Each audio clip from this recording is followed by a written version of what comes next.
Johan, the floor is yours.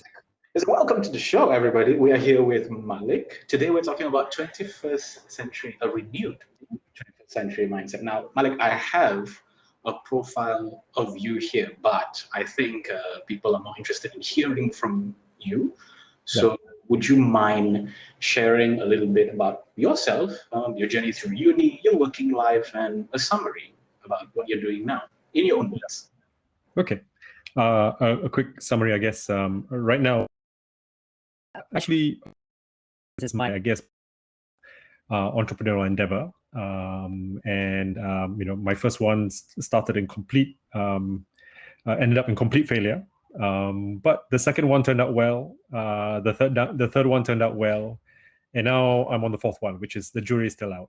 So I think very much starting businesses are in my blood. I'm now, not too bad, in my business when I was like 52 years old, right? So the things I usually spend, I'm not a serial entrepreneur in the sense of like, every 3 years there's one business, right? It's almost like 6-7 years, and then one business, and then maybe out to pasture for a while, unemployed for a while, and then think about things, and then venture another one, right? So there we are. But it all started, I guess, if you wanted to find out a little bit about my background, I was a very studious kid, play hard, study hard kind of person. Academics was natural to me. I mean, I wasn't brilliant, but I was like, it wasn't difficult. I compare myself to my children now. It's so hard to get my children to study. It wasn't like the case with me. That was, so I university did law because my father wanted me to do law. Okay, that turned out to be useful in the end. It's very useful now. But my first love was business and economics, right? So I really wanted to do that. So instead of doing a kind of like economics degree, which is you have to start over again. After I spent some time as a lawyer, MBA.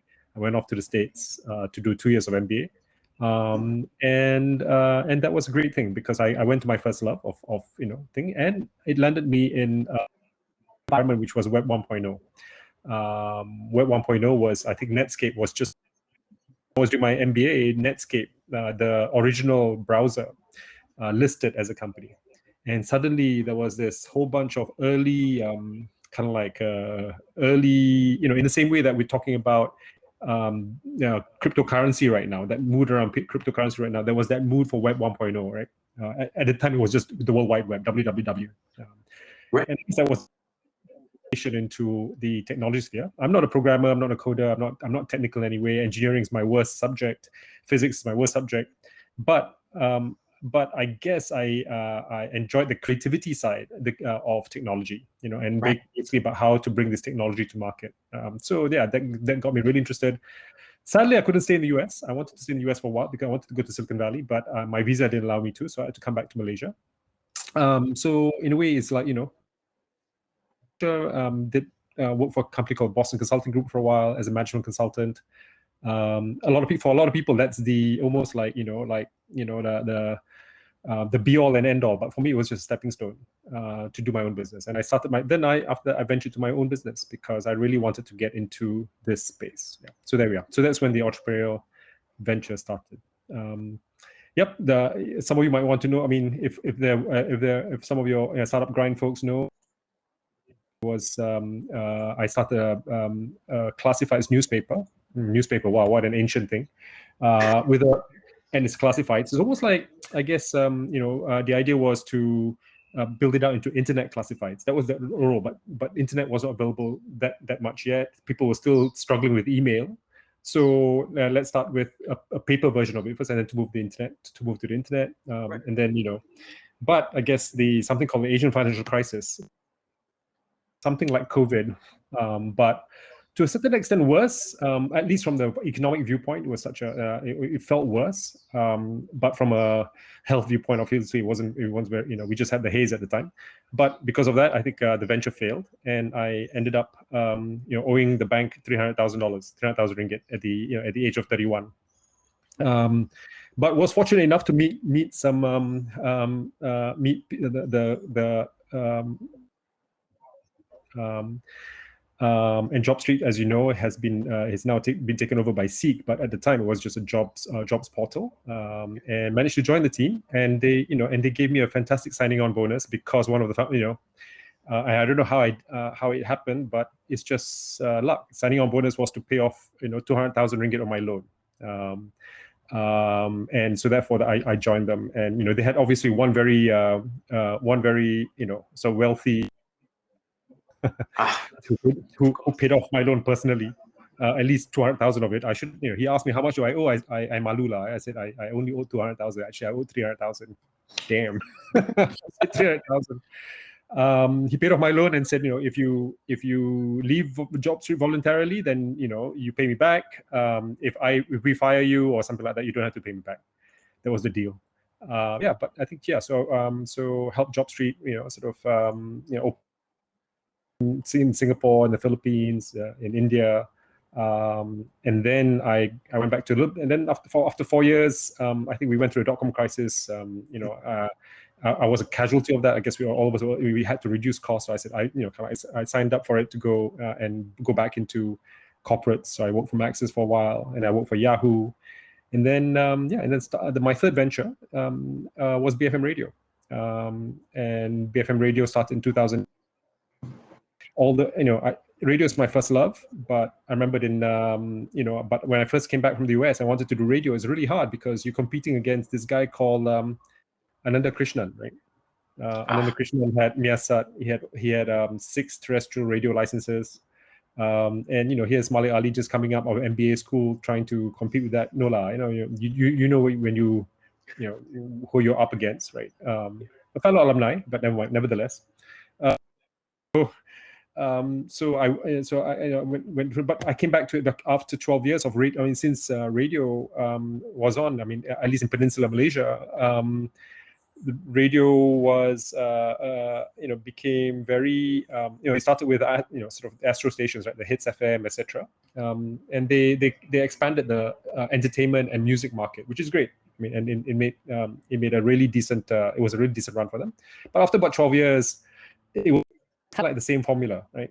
You have the a morning show host joking around, you got gotcha calls and your hung up calls, and that kind of thing. So I when people, at least in KL, were commuting to and fro, why not and spending 2 hours on the road to get to work and back from work, give something that might be really educational and interesting for them. And I focused on a business radio station.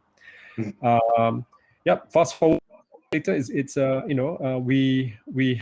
we're still unfortunately in the Klang Valley. I wish we could be in all across Malaysia, but we're still there's not enough frequencies around for us to be on FM radio in Kuching, in Miri, and in Penang, etc. So we kind of like we're in Klang Valley at the moment. So I guess for those of you who are watching this from Sarawak, is sorry we're not there, and we'd love to be there. So beaming out from even if we were beaming out from KL. So that's the venture. That's the third venture. Last one, not last one, hopefully, but the next one is FireLife. FireLife is is an online life insurance service. So you can buy life insurance online through FireLife, fi.life, and we bought this. I bought this business from some. Sorry, can I just pause? For some reason, there's a dengue. Of course.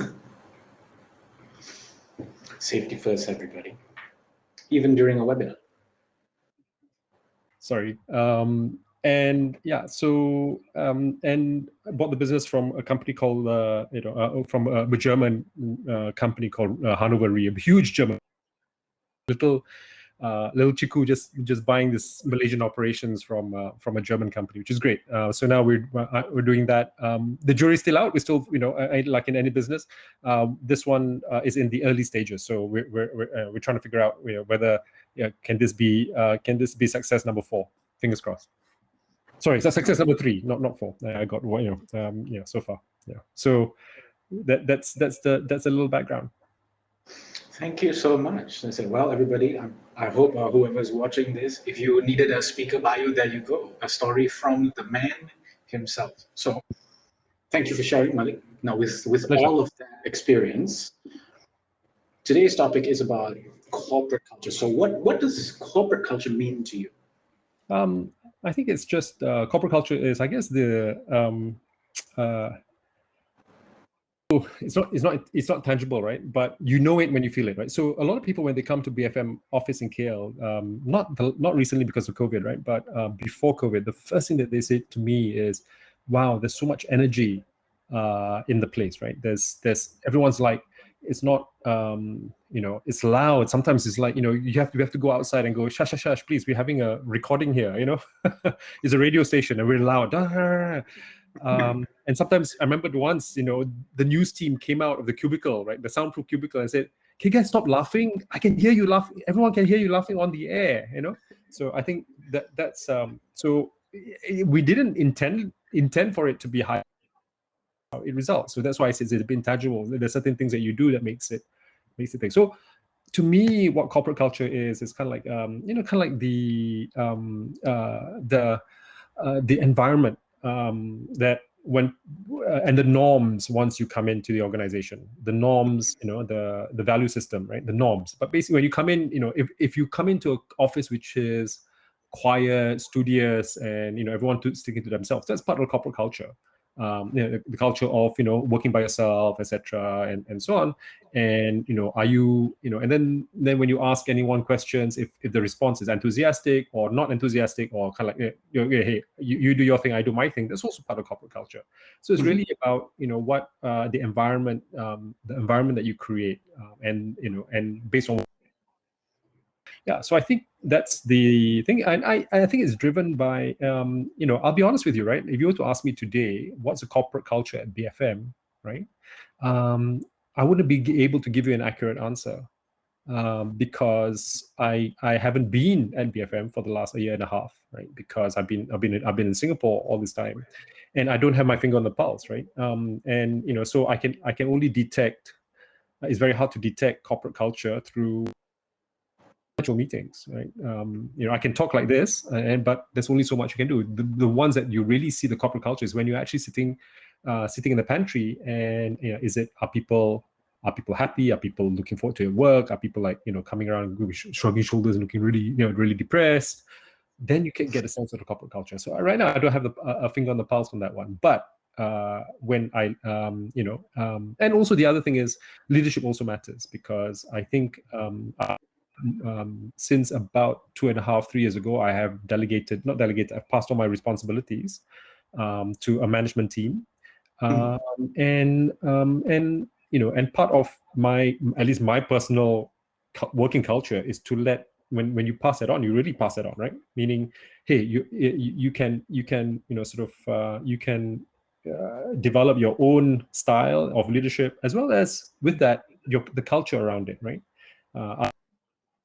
Will only be in the background and intervene behind the scenes if I see something which is not So as a founder, you still keep an eye on it. But right now, I've actually literally sort of passed that thing. So I passed it on to a lady called Mira Sivasodi, and she has her own leadership culture, and and my job is to make sure that do I agree and support her. If I don't agree, talk to her privately, right, and just say, hey, maybe da da da da. I think so. Now I think the corporate cultures the culture of BFM has moved on. The baton has moved on to another leadership with my sort of agreement, and also in a sense I'm sort of also kind of like it will I can see the differences already, right? And not necessarily bad. Some good, some I might still have like might quibble a little bit. But generally good. Right. Okay. So, in your experience, then, in the context of Malaysia, let's say, are there certain things that companies get very right or very wrong when it comes to culture? Yeah, I think I have some very definite opinions. about this. I think the moment you have a top-down culture in this world of where information, no one, just because you're a CEO, you're not the guy who's going to have the most information. Honestly, right? You don't know what your customers are saying. You're busy, sort of talking to investors, talking to shareholders, talking to internal stakeholders. Sometimes you don't even talk to customers, right? So so a CEO must talk to customers. That's for sure. Have his own viewpoint, his or her own viewpoint. But what I'm trying to say is that no one person has that ability to gather information, feedback from everyone. So you do need. So any top-down culture, I think, is going to be very difficult in this day and age, right? You do need basically. What I'm trying to say is hierarchical. Malaysia is one of the most hierarchical corporate cultures in the world. There's something called the Hofstede Index, and we were like, not number 5 in the world, not number 4. We were number 1 in the world in terms of like, in terms of respect for if someone in authority asks us to do something, we kind of like we don't dispute it. We just follow along. And I noticed this, and I notice this sort of phenomenon, and I think it hurts us. It hurts us as companies, and it hurts us as things, because we have preconceptions. Leadership might have preconceptions about certain things, and dissuade them or persuade them because it's so top down, right? So I think so. I really think this hierarchical thing is passé. I mean, we have to go past it. The other element is also the culture. I call it feudalism, this honorifics, right? Can you imagine if you're a so-called Dato or Tan Sri within your organization? Everyone comes to you, a new employee that wants to come. They feel a bit like, hey, I want to be all that, but maybe you don't want, because you create a distance, right? Because this honorifics create a distance. So maybe there's some, maybe the guy is completely well intentioned, right? Just say, hey, I want to listen to you, but everyone cowers back a little bit because you are a titled person, right? Kind of thing. So I'm not sure that I should talk to you. I remember I was like that in Maxis. I was like, hey, I'm talking to, I'm talking. My CEO is a Dato Jamal. So do I call him Dato? I call him Jamal. Instead of focusing on the work, I'm thinking about the right. It's stupid. So I think this sort of thing needs to kind of like it really hurts us in terms of corporate culture. You don't get the information, and the other part I find in particularly in Malaysian companies, and I guess it's generally all, but I think leadership here is all about the leaders talking and not listening, and I think that's really important. I mean, as from a corporate culture, should have a listening culture, meaning listen, rather than talk. And I think important because through listening you understand the pain points of your employees, and then you can you can feel it raw rather than getting wrong, rather than getting sort of information coated in things like you actually get the real info. So I remember Mark Chang. To a certain extent, he, although we're like just 1 year apart in age, he was wiser than me in this area, right? He says, Malik, I don't want to hear about, the solutions. I want to hear about the problems. What are the problems? The more problems you give me, the more happy I am, right? Because that means you're giving me customer problems to solve, and I want to solve customer problems. I don't want to hear your solution, your proposed solutions. Just let's hear the problems together as a group first and see whether we can collectively come up with the solution. Don't just solve it for me, right? I want to hear it directly from you as well, what customers are saying. So I think that's great. That's a great pointer. It's just sort of listen to a listener rather than. I see this a lot. I mean, I even see it, sometimes. I find myself sometimes protecting employees against against against like kind of like allowing them to speak your mind, right? And please listen. And whereas other stakeholders that I have, sometimes investors, etc., are not listening. I'm getting that situation where I'm like, I'm trying to maintain air cover for them as best as I can, right? But yeah, so I think that's thing. I think that's one thing that you have to have a very much a listening culture, and then of course but there is the other side, which is I think the team also has to play ball, right? Play ball meaning, look, if we made a decision, right, we've listened to you, but sorry, we've made this call. We differ from you in opinion. So I'm very direct about that. I say, yeah, I hear you. I analyze what you said. I've considered what you said, but my decision is this, and it goes. And sorry, I didn't agree with you fundamentally, right? Which is fine, right? But then employees have to play ball and say, okay, because of that, jangan merajuk lah. Don't go off and just like, oh, they didn't listen to me, right? No, we did, but we've this way, right? In all our, we get all the data points, we decided not to go that way. So I think sometimes when I say, generation employees, you need to be able to take that and just say, you know what, those guys didn't agree with me, and I'm okay with it. Rather than they didn't agree with me, here's my resignation letter. Oh, drastic. Yeah. Oh, it happens. Oh, wow. Hopefully not too much though. I mean, sure, find a way to get businesses in trouble if that happens too often. I had someone, Malek, I don't agree with you. One word I said, they disagree with, resignation letter 2 weeks later. Wow. That's fine. Hopefully not too much more. But yeah, I guess we're used to that in the media industry. Media industry are very, people are very creative industries are very, people are very precious and proprietary and very passionate. And if you want to knock it down, or you're going to say no, you have to do it gently, right? Somehow, right? It takes a long time. It's a bit of a meandering route. You can't just say directly and just say, the way I said it just now. So that's part of the culture. I'm trying to build this sort of a bit of more resilience to different opinions and be able to take it. I think that's part of building the culture as well. The culture of speaking directly. I'm not a confrontational person by nature, but I had to develop that, to develop the directness. So yeah, part of culture building. Slow but steady process. I'm sure it's better now. I mean, businesses. Yeah.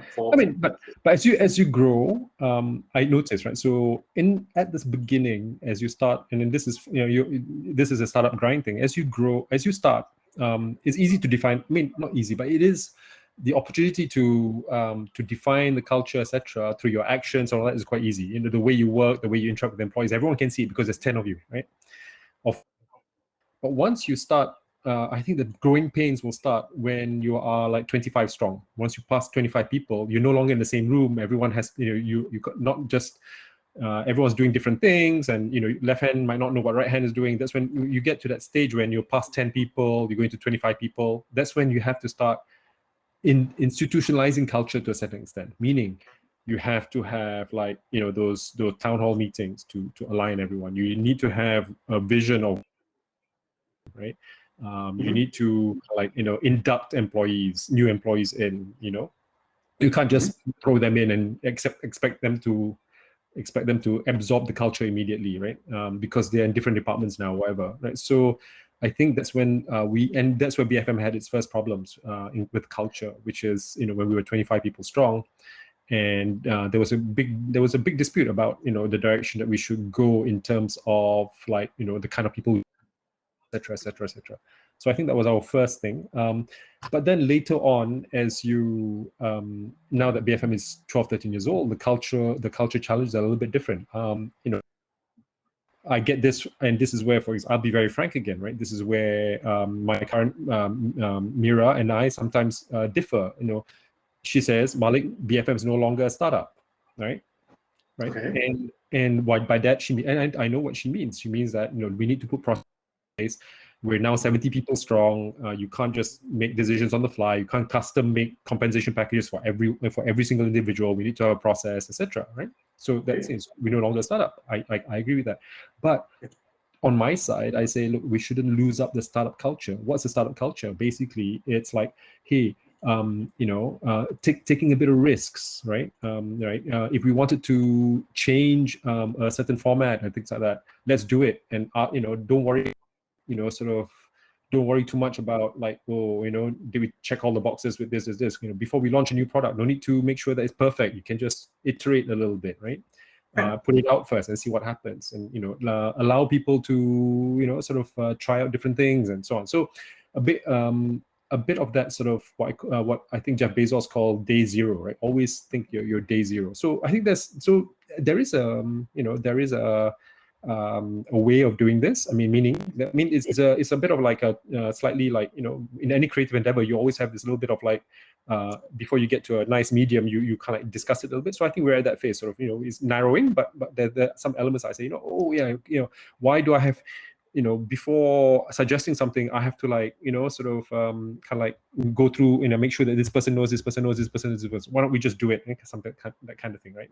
So I think as you get bigger, people, form very easily and are hard to break. Yes. Very easily. So people get comfortable very, very quickly. Once you've been doing something for about 4 or 5 months, you think that that's the way to do it, right? And then when you have someone going, actually, that's can we try something new? You feel like there's an element of discomfort. It's like, oh, why should you So that's something, I guess, as startups grow, we need to keep an eye on. But generally speaking, the first challenge of startups is to develop that culture first, right? Right. So then, now that if there were this many challenges while everything was possible to be physical, right? Now with things just going digital, things like work-life balance and actually being able to get a pulse on the culture, how has this affected it? Because we have remote teams, global teams. People have access to mobile phones all day. Younger generations have different expectations. So your thoughts on this? Yeah. So if you are starting it from scratch, it's going to be really tough, right? If you say you're starting a venture right now, it can be quite tough to sort of get this culture going, amongst a virtual team. But if you already been sort of in existence for a while, and FireLife has been in existence for 2.5 years, we've had a chance for 2 years to develop a certain sort of culture of sorts, right? And it was a lot easier to bring it into the virtual world. Meaning, I'll give you an example. We work, what we do is a sort of like, they call it a sort of a lean startup culture, meaning, and we include a bit of agile development as well. So even during the physical days, we were meeting every morning at 10, right, for half an hour. We had a whiteboard, and then there were 5-6 of us just crammed there, and then just working out, okay, these are things, and we kind of spoke the language of cards. This is your post-it note, right? Not cards, post-it note. This is your post-it note. This is what you need to do. This is the various people's post-it notes. And then now that we're virtual, we move to Trello, and Trello is cards, right? We have things. So I just, before this 11 o'clock meeting, there was a 10 o'clock meeting with my team, right? Where we had certain cards, and I had my card, and my card was to contact this, that, and then I'll report to the team tomorrow.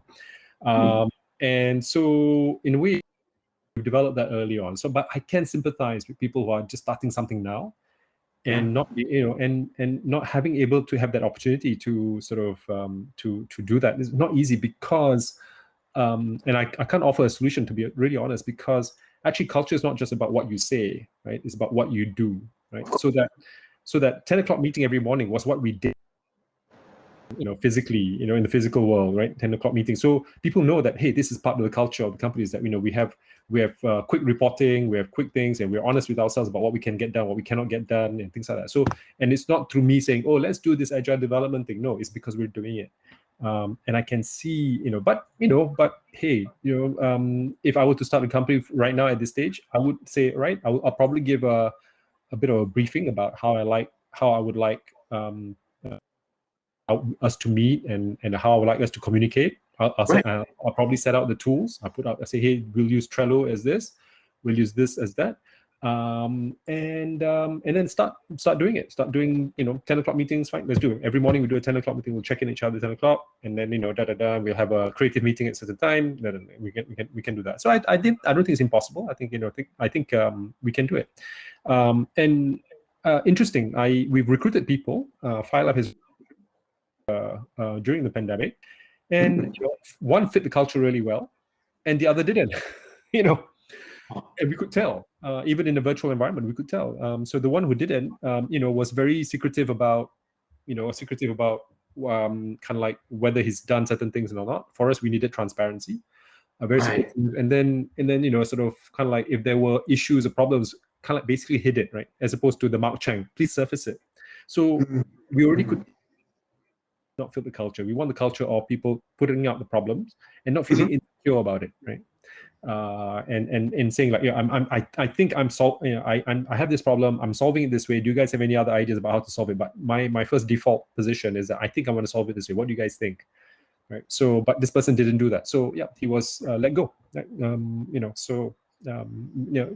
But because of that culture. Wow. Okay. Well, actually, on that topic then, with everything then being introduced as further complications during digital, how complicated would social media make being a professional in the world today, right? Because almost everybody has social media.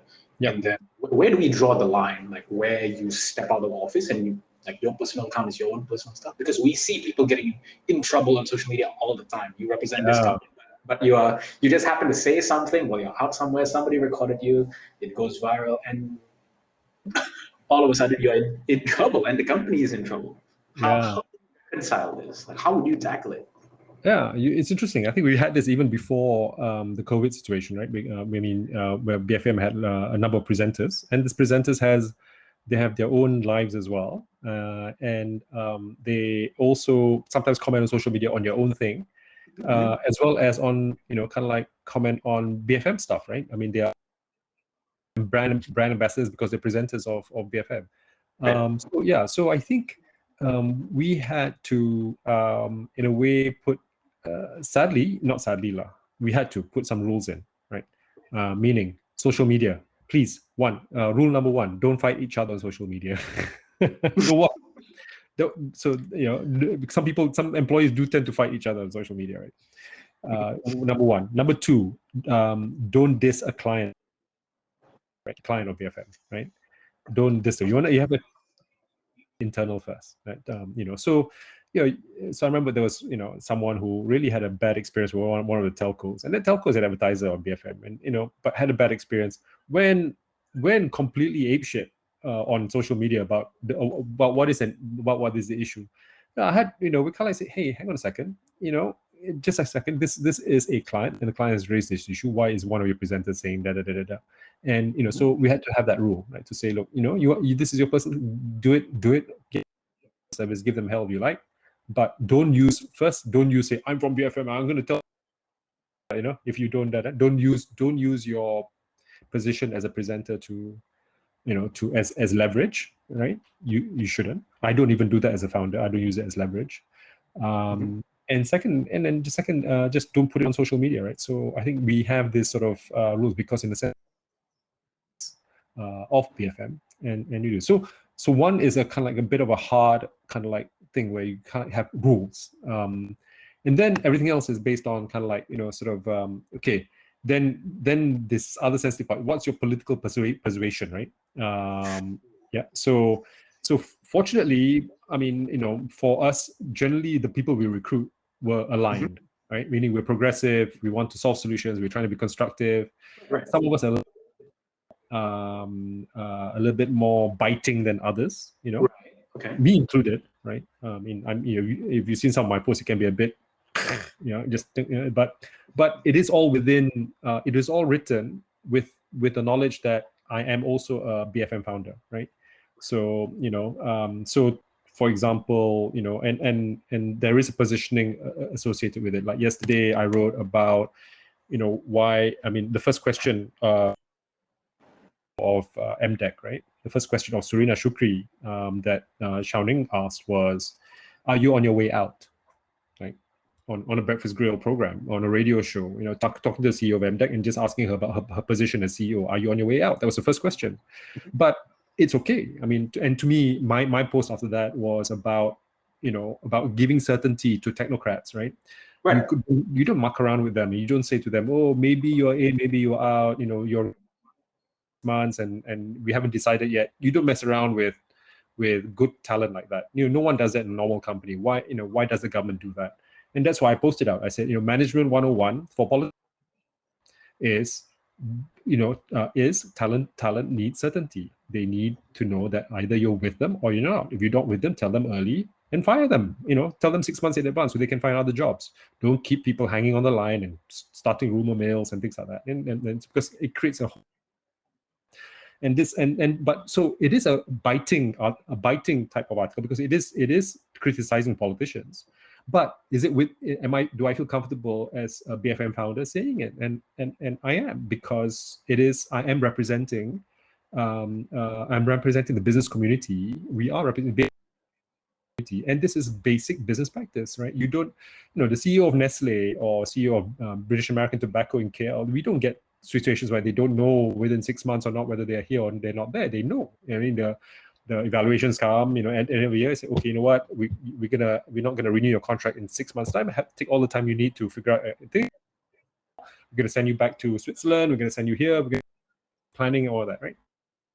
It's like, don't. And then, most of the time the contract renewals come, 3 months after you're acting now, and then you get your contract renewals after. So I guess the basic point is that I am very aware as social media that I aware that the BFM founder had. And I think that's what I think we need to prove. Whatever your company is doing, and even if you're an employee, you have to make sure that, that there is a hat that you do and say either aligned or neutral with regard to your own company. I see Samantha here, for example. At the time, Samantha is, works for Subway thing and is responsible for assessing franchises in Northern region. And she does that is anti-Subway. But anything, she does the opposite, right? She's very pro-Subway. She works it into her social media. She works the fact that she works for Subway, and she combines her work as well as a personal stuff. More work actually for Samantha, right? For me, it's more personal, less BFM and more Malik's thinking and so on. But I'm always aware that I am representing Fi Life. I'm representing BFM, and I'm representing myself. So I need to get all this consideration. So I would not say anything that jeopardizes BFM. I would not say anything that jeopardizes Fi Life, but I would push it as far as I can within parameters of things. Right? So I would not criticize our regulator directly. For example, if Fi Life wanted to criticize Bank Negara, I wouldn't do it openly, right? Because you are impacting the company. But and likewise, BFM, I would not criticize MCMC directly, right?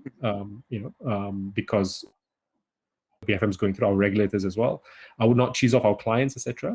With clients, I'll contact them personally and say, hey, and I've done that a lot of times. I'll contact the clients personally, say, this service is really terrible, and Can I'm just saying as your vendor in a way, as your client, as your someone who provides services for you. This is not something I would do. So you do it personally, right? You don't have to do it on social media. Right. So be aware of who you represent in this matter. Want to go to, if you're an employee, you do not want to go to your boss and say and to defend your social media post that just lost your company, your business, right? You don't want to be that person. Definitely not. We actually have quite a number of questions. Okay, let's do that. Thank you a lot for so much for sharing. So because we have about 15 minutes left, and we promised our audience some Q&A, so let's jump right in. We actually have some pre-submitted Q&A. This one was from Naja the other day. She wanted to know your opinion about millennials and the YOLO culture that they have in the workplace, whereby they are a bit more prone to risk and they are willing to quit a 9 to 5 that's pretty stable, go pursue their own passion, spend more time with the family. What's your take on this? I mean, it's I feel I'm there's part of me that's millennial myself as well, right? So I do like the fact that and what comfortable corporate positions to pursue my own and I do I can empathize with that, right? But I just would say one thing. I have regrets. I do have regrets in sort of pursuing my own thing, and I think I did it maybe 2 years too early, right? I'll just be because I haven't developed. Sometimes, as an entrepreneur, and I think this is important for an entrepreneur, there's certain things that you want. You can either learn on your own time and your own money, right? Or you can learn on someone else's time and someone else's money. What do I mean by that, right?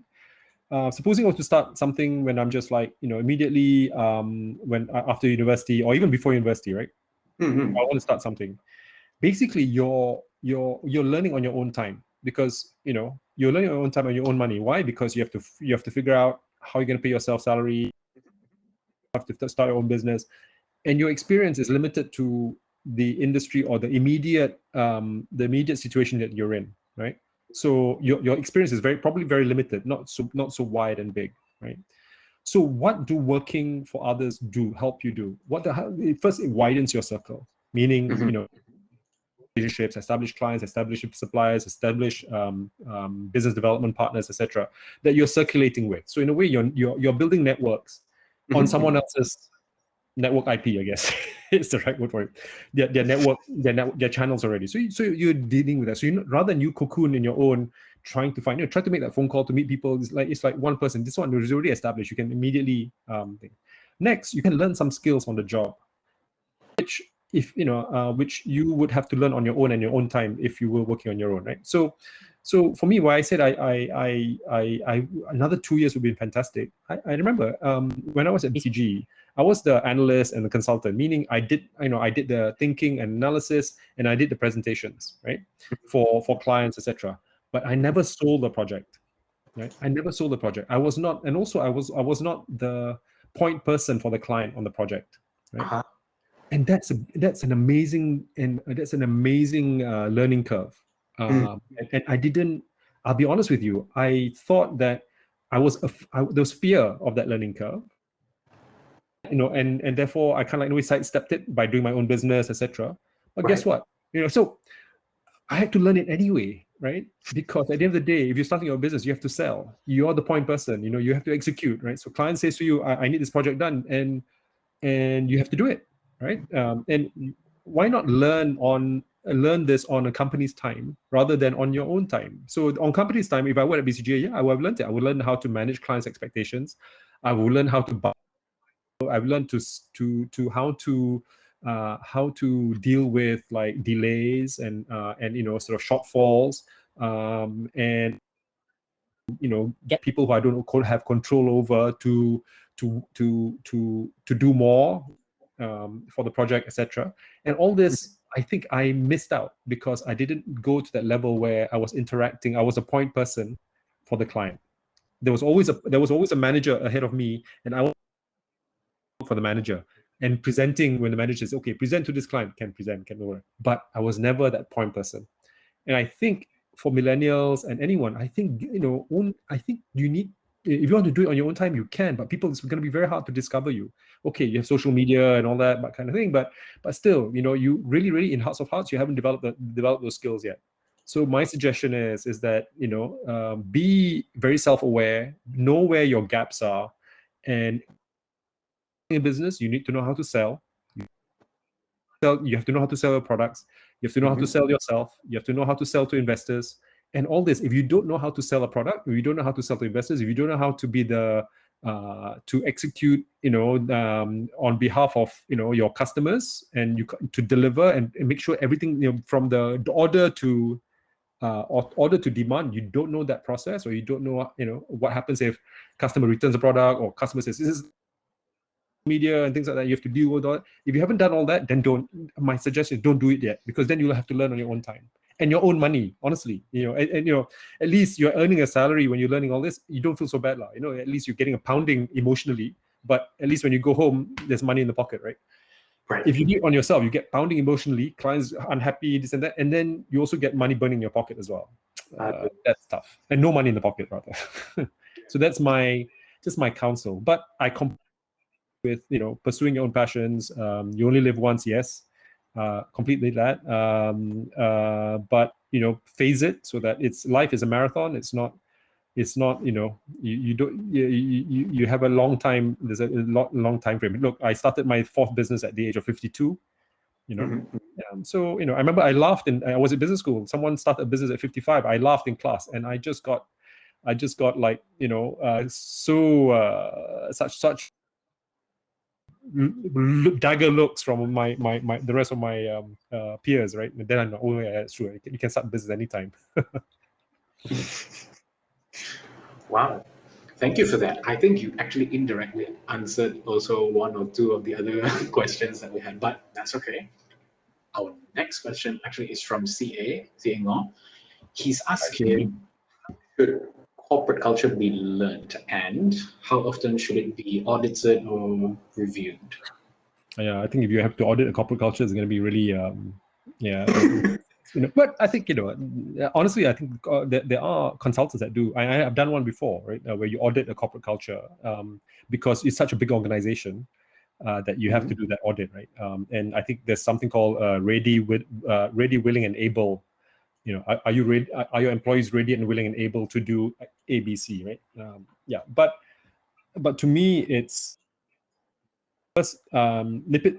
You need to nip it in the set the scene right from the start. I think have an induction program where every new employee will have that sort of we every 3 months we'll have an induction program. If we have a like the moment we have a critical mass of 4 or 5 new employees, we like to bring them to induction program where we then actually outline the kind of like what BFM is all about, right? Meaning, we'll go through with them, is a visions, right? And how does that impact your daily work and so on and all that. And our induction program is not sort of this is the HR process. No, it's not that. It's this is what BFM is all about, right? And we hired you because we know that you are part this, you like this, you're part of it, and that's why we hired you, right? Because we know there's elements of this building Malaysians, building first world Malaysians. That's we saw that in you, right? So we're not saying that follow the corporate culture. We're saying that we're empowering you to do what you already want to happen, which is to build first world Malaysians, right? You want knowledge to be out there, etc. So that's the first start. You do it at the initial phase. The other part then is then you need to intervene where you see you need to intervene every year and just have a individual checkup on this, right? So it is part of our evaluation, meaning every year we ask you questions that all the questions team are you do we ask for peer review of the individual, and so we say, okay, does this person who's being evaluated help you out when he or she has her own work to do, or is this a person that kind of only helps you out only when she's finished her work, right? Or helps you out as you think, or doesn't help you at all. All the peer reviews and things like that, and then we actually quantify those things, and then we have a discussion about those things. We ask people to comment, so I think we did that for about 8-9 years, and I think it resulted in some very interesting observations, and we can course correct. We're allowed to so every year you can course correct. So we do mini assessments every 6 months, and then a full-blown one. But never mind. But it allows us to course correct an employee who we feel is sort of not sort of doing their part, right, or not part of that culture, or feels a bit out of sync. So we can course correct in the middle. And at the end, and I've been in a situation where I've read the Riot Act to someone, and I've done this several times. Where I never pull out. We have something called a code of conduct, right, which also incorporates all the kind of like behaviors that we want and also behaviors that we don't want. And I've been and the time when I pull it out of a drawer or print it out on printer and show it to you, that's the final straw. Meaning, if things don't change, you get fired. And I have done that a couple of times where I take out that thing and say, look, this is the deal, guys. You've really been out of line, and this is the code of conduct, and you've broken it several. Please, either back up because you're impacting people, or leave. It's okay. I don't mind you leaving. And I've read the Riot Act, and that's I guess that's a little bit of that pruning and things that happens all the time. And sometimes it's just not. I mean, people are just come from slightly different places, slightly different bigger expectations, etc., which is fine. And I think so long as we can part ways, and people know why we're. So yeah, that's the toughest part. Easy inductions is easy. Evaluations, yeah, some tough conversations every now and then, but it's course correction. But but at the final straw, you have to say to people that who are not part of it, who do not buy into it, then you have to say, you kind of have to like part ways. Wow. Okay. Yeah. So I think that one is quite relevant to Samantha's question then of how would you then strike a balance of saying no but still jaga hati at the same time? Yeah, I mean, I think sometimes it's jaga hati. I mean, I think we jaga hati too much sometimes. I think things. Okay, I'll give you an example of a presenter who I'll give an analogy lah. So remember I said the example of Xiaoning, our she leads the morning run team, asking Surina Shukri, right? Surina Shukri of the question of, are you on your way out, right? And we have various kind of presenters. Some presenters will go and make it intimidating, right? Like saying, so are you on your way out, right? With a tone and with a agenda, right? To kind of like rattle you, etc. So that's kind of like what I call, that you don't jaga, you just whack. Yeah. But you have someone like Xiaoning, and she goes, she says, there's an article on the vibes about, sort of your certainty of position, and your contract might not be renewed. Are you on your way out? Right. So basically, it's not sarcasm. It's not this. It's just, it's like really wanting to know, right? So I guess what in the same way, like Jagahati, it's like you say, look, you need to stay. Jagahati does not mean that you don't say the things that you need to say, but you need to say it in a maybe in a non-confrontational mode, maybe, but still quite direct. Meaning, hey, I see that you're in this area you did not achieve this. Is an open-ended questions, right? Is there something that is stopping you from doing this?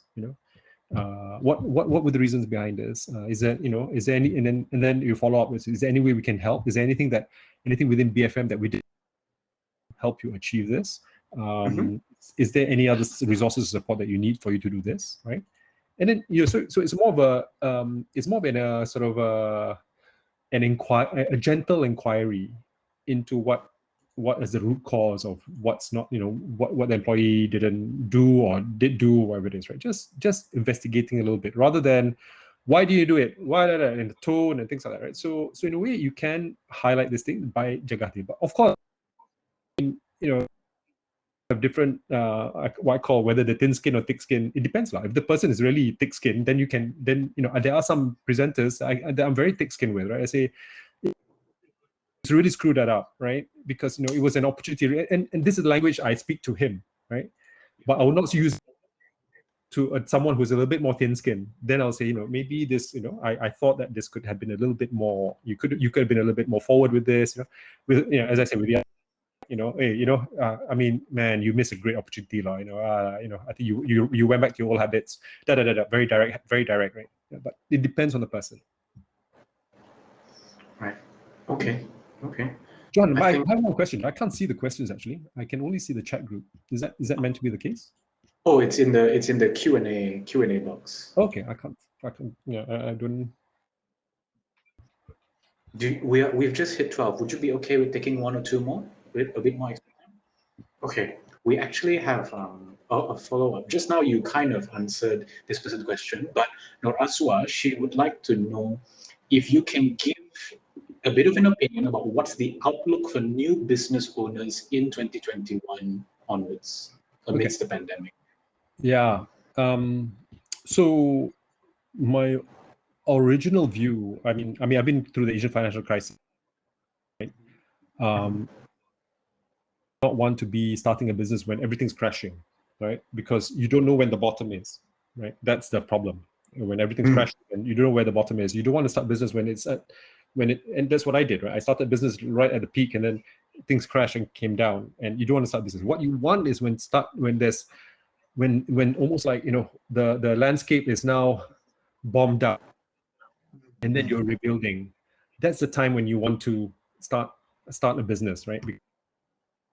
that results after that, after that devastation, right? There's going to be some green shoots. So give you an example. Asian financial crisis happened in 1997, right? Mhm. Really did not recover until sort of 2003, 2004. It took 6 years, right? Can you imagine if you started a business in 1998, you required 5 years of just struggling, even to get a point of the green shoots of recovery, right? Yeah. So I think, even now, if someone were to say, I want to start a business today, unless it's directly relevant to solving issues raised by COVID-19, meaning, you're setting up, let's say, for the lack of a thing, you're setting up a sanitation company and things like that is directly related, and you can, I would say, hold off a little bit, right? Hold off a little bit until completely occurred, right? Then, because you don't know how long this will last, this time people are going to recover. People are going to find, right now people are still kind of figuring out, people are still struggling. They're not willing to spend money on products maybe yet, certain types of products. So I think I would just give it a little bit more time for the bottom to happen. Right now, we thought the bottom, the second MCO, but sadly we have another third one now, right? So there will be a link. So as I said, we have something very specific that a problem in this pandemic environment, then I would just hold off a little bit. Why burn money or burn things to just for the possibility? But keep yourself, be on your toes, because once in the next couple of years you have to be on your eye out and say, okay, if I'm this is a time when I need to actively sort of figure out what do I kind of like say, okay, I'm gonna this idea, how do I do this, how do I do that, right? So I think that's where you need to be right now. Right. Okay. Well, I hope that answers Razwa's question. Now we just one last one from the floor. Yep. I'm not sure if you'll be able to answer this. I don't know what this is personally. How is the intrapreneurship culture? How does it work in Malaysia? Intrapreneurship, not entrepreneurship. Oh, okay. Intrapreneurship is where you try to create an entrepreneurial culture within an organization, an established organization, right? And it's I haven't seen any, well, maybe one or two, right? Interesting examples out of this, right? But okay, so I'll give you a Japanese example.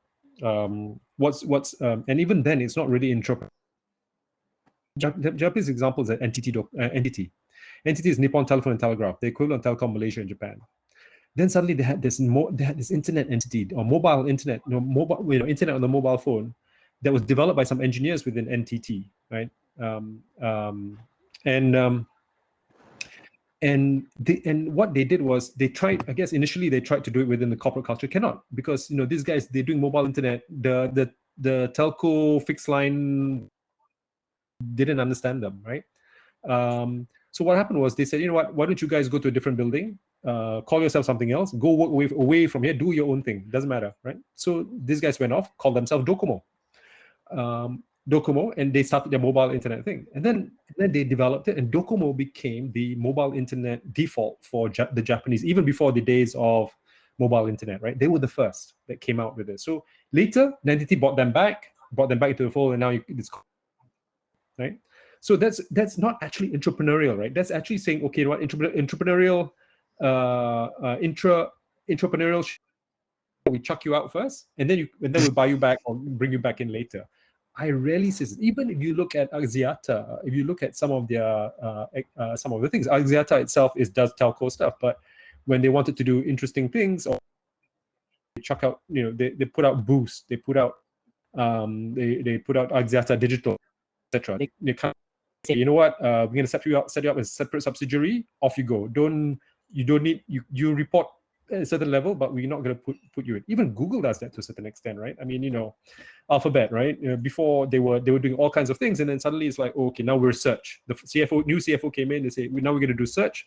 Alphabet is about, we'll split Alphabet into a couple of things. One is the search company and advertising, etc., and media and so on. And the others are your moonshots, right? loan and this and that, or we put that in a separate company. So in a way, and honestly, I've been in a corporate environment at Maxis and at Yahoo to a certain extent. Yahoo was a corporate by that time, and I had to do entrepreneurial stuff within corporate. Yeah, what happens? Sometimes you get fired. Oh dear. And I got fired effectively. Oh, wow, immediate. As soon as they found out. Yeah, so I mean, in Maxis, I got put in cold storage, and I knew, the Maxis, you can't fire people. It's like, indoors, because there's so many employment law stuff. So they kind of like put you into something. So I said, what, I know what you're trying to do. You're trying to fire me. I'll leave. Don't worry, I got another job. It's okay. It's fine. But yeah, because you're trying to do things. I remember the COO at the time, who shall not be named, said to me, Malek, everyone, I asked everyone to go right, you go left. Yeah, because you employed me to think like that. You didn't, I was originally employed not to go with everyone. Plenty of other people can do this, but you employed me to think left when everyone's going right. Mm-hmm. There we are. Mm-hmm. Thank you so much for answering the extra questions. We have gone a couple of minutes over time, but thank you so much for your time. To wrap up our session today, we actually have a couple of rapid fires that we like to close. I hate these ones. Yeah. Oh, no. They're very easy. Okay, very easy. Someone asked me on my favorite song on a Singapore radio station, and I had a mental block, because so for 45 seconds they had silence. It's okay. It's okay. This one, I promise you, I'm giving you to start. I'm giving you two choices. Okay, there's always a choice between two. So here we go. Rapid fire session. First, investing. Which would you rather invest in, gold or crypto? Crypto. Which would you rather invest in, health or education? Education. Would you rather invest in a landing on the moon or a landing on Mars? Mars. Which is more Malaysian, nasi lemak or teh tarik? Oh, nasi. Okay. Bonus question. Now it's open-ended, okay? Okay. If your next business sure jadi, what would you do? Phew, that is the long one. I think the reason why, sure jadi, next business sure jadi. Okay, never mind. Let me just say, batteries. Batteries. Okay. If resources was no object, man, batteries, because we got all these renewables, and these renewables, the supply is erratic, right? Unless you have the Bakun Dam, then supply is not erratic. But sun, solar, everything else is erratic. So you need something to store it so it becomes consistent. Yeah, so batteries. And I put my money where my mouth is. I invested in battery ETFs. There you go. So that's it for our session today, everybody. Thank you so much for being with us. And thank you, of course, Malek, for giving us your time today, even going overtime. We hope perhaps we can get you in again some other time for a different topic. I'm sure everybody is getting a lot of insights today. I've learned so much, just personally, and I've had so much fun. Thank you. All right. Everybody, thank you. For those that couldn't catch this today, that's okay. We'll be uploading a recording. You can access it on our event page also. So for those of you that want to rewatch, no problem. Just head back to the same event page. Head to startgrind.com/Sarawak, and when you scroll down to our past events, there'll be a recording right there. Just look for Malek's face. Okay. So that's all for today. Thank you very much, everyone. And then we have a networking session right after this. So if anyone that would like to stay back and have a chat as well, we'll give everybody presenter view. Okay. But yes, for everybody else, that's all for today. Thank you. Thanks, guys. Bye-bye.